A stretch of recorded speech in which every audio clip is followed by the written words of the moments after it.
this video, you will explore how to use the Select Value by Text keyword in Avo Assure to instruct the Avo Assure client to select the value specified in the input field from the drop-down list when automating SAP.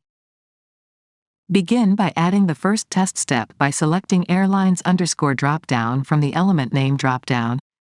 Select Value by Text from the descriptive keyword dropdown, and enter the input value as Air Pacific. Now, save the designed test steps and debug them. As the designed test steps debugs, you will witness the process automated in the SAP application, confirming a successful debug.